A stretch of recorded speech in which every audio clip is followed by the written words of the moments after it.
Diabetes mellitus adalah penyakit metabolik kronis yang ditandai dengan peningkatan kadar glukosa darah atau gula darah yang seiring waktu menyebabkan kerusakan serius pada jantung, pembuluh darah, mata, ginjal, dan saraf.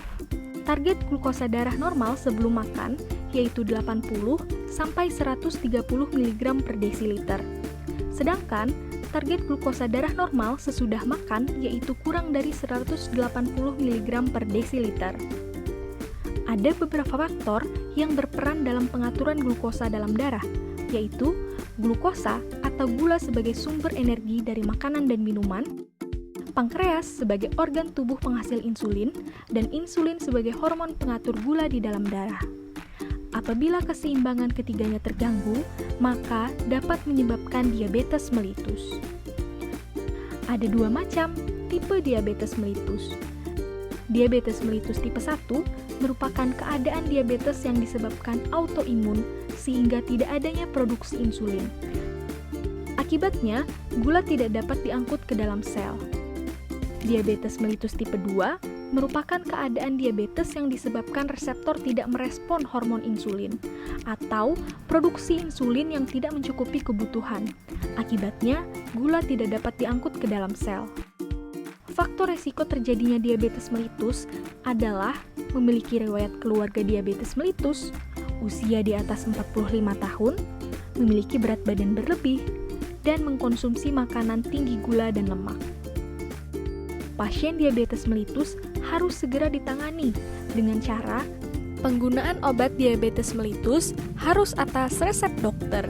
Beberapa obat diabetes mellitus diantaranya golongan sulfonylurea yaitu glibenclamid dan glipizid, golongan meclitinid yaitu repaglinid, golongan biguanid yaitu metformin, golongan penghambat alfa-glukosidase yaitu akarbosa, dan golongan insulin adalah insulin. Konsumsi obat diabetes mellitus secara rutin untuk mengontrol peningkatan kadar glukosa darah. Diabetes mellitus tidak dapat disembuhkan, tetapi apabila mengkonsumsi obat secara rutin, maka gula darah dapat terkontrol. Obat sama pentingnya dengan pengaturan konsumsi makanan dan olahraga dalam mengendalikan diabetes mellitus, serta mengecek kadar glukosa darah. Pasien diabetes mellitus harus memperbaiki gaya hidup dengan cara membatasi konsumsi gula atau makanan manis. Bila perlu, gunakan gula khusus pasien diabetes.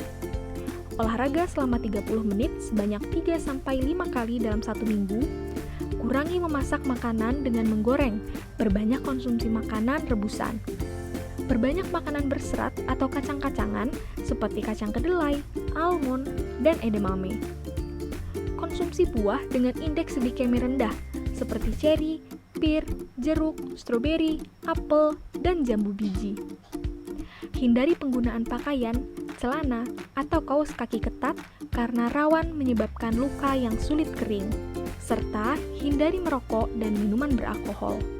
Jika diabetes tidak ditangani dengan baik, maka akan muncul komplikasi yang akan mengancam nyawa, diantaranya penyakit jantung, penyakit saraf seperti mati rasa, gangguan penglihatan, gangguan ginjal, dan gangguan pembuluh darah. Pasien diabetes mellitus dengan kadar glukosa tinggi akan mengalami beberapa gejala seperti sakit kepala, sering buang air kecil, sering haus dan lapar, luka sulit sembuh, dan gatal pada kulit. Pasien diabetes mellitus dengan gula darah terlalu rendah harus waspada jika mengalami gejala seperti pusing, wajah pucat, gemetar, keringat dingin, dan pandangan kabur. Apabila terdapat permasalahan pengobatan, maka konsultasikan dengan dokter dan apoteker. Pasien diabetes mellitus sebaiknya melakukan pemeriksaan rutin ke puskesmas untuk mengetahui kondisinya.